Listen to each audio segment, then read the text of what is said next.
Hey everybody, it's Cooterson GGN. Just updated you on this week's meta, which I believe is season 17, week 2. I was gonna say week 2, season 17, but totally messed up. But I've been playing Dragon Handlock is what I've been playing mainly, and also my patron deck. And those are the only two decks I've actually been playing this whole week and some of last week. And it's actually been doing fairly well. Granted, I haven't played a lot, so I'm still pretty low rank, but my swinging is insane. I keep on hitting my mic, sorry. From I'll admit, as low as 18, swinging like the 14 and going back to 16, up the 14, blah, blah, blah, stuff like that. And I ran into some, like I said last week, crazy decks, and I still did. They're all in like the 18, 17 rank, and once you get to 16 to 14, it's pretty normal, I guess you would say, quote unquote normal. I did run into players, though, who just didn't seem to know what they were doing. I felt like a lot of these decks they got from, Hearthstone or Blizz Pro or Tempo Storm or something, and it's like a mech mage, and, I had one guy who had basically, for example, two Cogmasters out that with a 2/1, the gnome, the Clockwork Gnome, and traded in the Clockwork Gnome before he attacked with the 3/2s and made a 1/2. It was just so weird. And then I just took out my patrons and destroyed. So stuff like that, where people I think are trying these decks that think they're OP or they're pretty good, but you just don't have to know how to play them, and they're still learning them. So I see a lot of that in the lower ranks. I feel like a good amount of players are like that. At those ranks, and then you get the face hunters there too. A ton of face hunters recently, a ton of them, and they all play fairly well because all you do is go face. Really, there's rarely time to trade because a lot of times trading actually isn't going to work out for you. So that's what I've been really playing against is some mech mage. I haven't seen freeze mage. I played one handlock, mainly Zulocks, one demon handlock actually. And I played Face Hunters, and so I was getting wrecked with my Dragon Lock against Face Hunters because I just had to get a Dream Hand every time, and I just couldn't do it. So I eventually switched off to my anti-aggro patron, which you saw last week has, two 3/3 pirates, I can't think right now, and Dread Corsairs, and two Unstable Ghouls, so it just really wrecks face against those aggro decks. Haven't ran any Face Paladin or Aggro Paladin recently, so it's mainly just Face Hunter. That's really annoying. And, I did play a hybrid mid-range Hunter, which basically I call Face Hunter with Savannah Highmanes and a Houndmaster. That's pretty much what it is, and Freezing Traps. But other than that, that's pretty much it. Not much. That's pretty much it. Not a lot of variety. Not a lot of diversity, I guess you could say. But, the one thing I wanted to talk about this week after all of that is trying to stay on top of your game and being informed. I think being informed is a huge advantage, and it's just good to know kind of like, the meta and being relative in a sense. And you can do that many ways. I think, one of the big ones is just watching pro tournaments. You don't necessarily pick up new decks because they usually play the same decks we've been playing in ladder, honestly. A little variation here and there. Grim Patron's, really popular. Face Hunter's really popular. So is Aggro Paladin, Handlock, Control Warrior. Those are all, Mid-Range Hunter, all very common decks, but they're tweaked slightly for certain play because they know they're going to play against either a patron or they're going to play against Handlock. And so a good example is in Aggro Paladin. I play two Ironbeak Owls. I deleted my Aggro Paladin, but I played two Ironbeak Owls.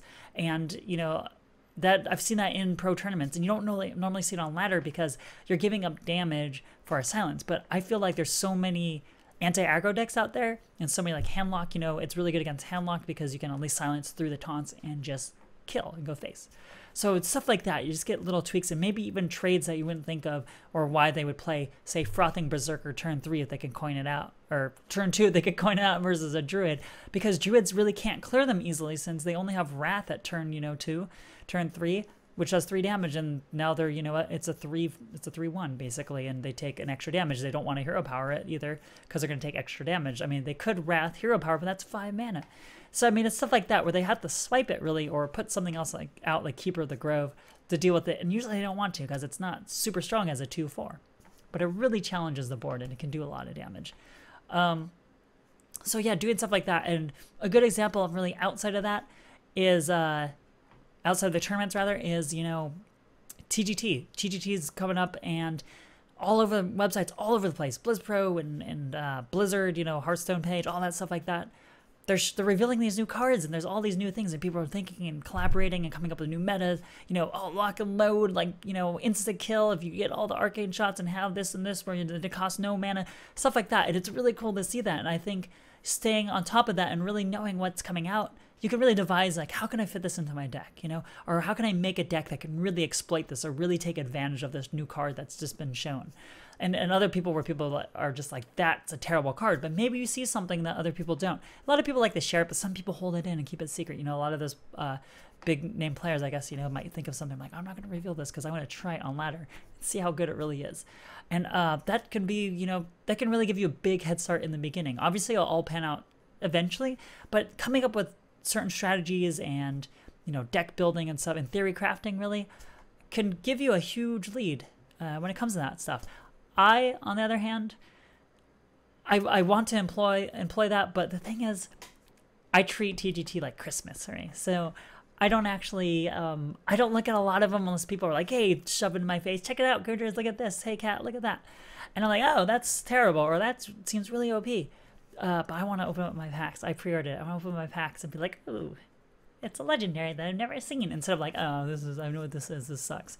So I want to be, filled with like glee and filled with rage, depending on what kind of rares and epics I get. Like, oh, this is terrible, I paid money for this, stuff like that. So that'll be a fun stream, so check me out when that happens, whenever it's released. I have 50 packs, I'll buy more, so that'll be fun.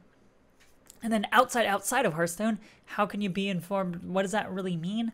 Well, a good example I thought of is everyone knows Tiger Woods, and he was one of the best, golfers at one point until he kind of crashed and burned with the whole affair thing and the media and just sucking in general. But, back when he was like king of the, golf course, I guess you'd say, he actually was always, learning new techniques and changing his swing. And I'm not even kidding. I read about this, where even though he was the best in golf, his trainer, and that's why, these people have trainers, they read up on things and they analyze things to say, hey, I found out this new technique for the swing. It can actually add so many yards to your, your drive, or increase, I guess, the loft on your pitching wedges or whatever, stuff like that in your short game, or really add for your approach shot. So even though he was the best, he was still, his instructor was still kind of digging in and trying to figure out new things. And he was also studying like that and trying new things and trying to improve his game, even though he was the best. And you really have to, stay on top of that and just learn new things. And so, you basically want to stay ahead of the game all the time. Even if you're the best, you can get better. And there's always going to be someone who's going to challenge you. So you kind of have to stay on top of that and be informed, really. And that's all I really have.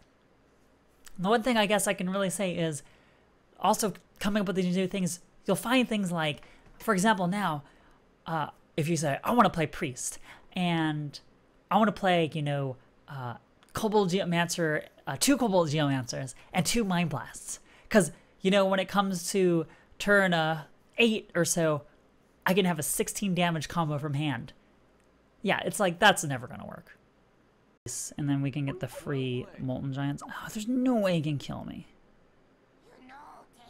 Oh my god, he can. Oh my god, this gimmick deck. Holy shit. Are you kidding me?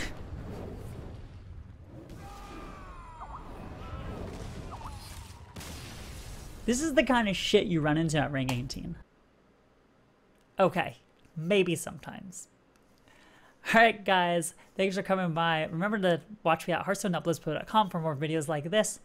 Also check out the Girls Gaming Network page, girlsgamingnetwork.com, as well as our YouTube page, which is Girls Gaming Network GGN, just youtube.com/girlsgamingnetworkggn. And thanks for our sponsor, Waypoint Media. Give us all the stats. Alright guys, I'll see you next time.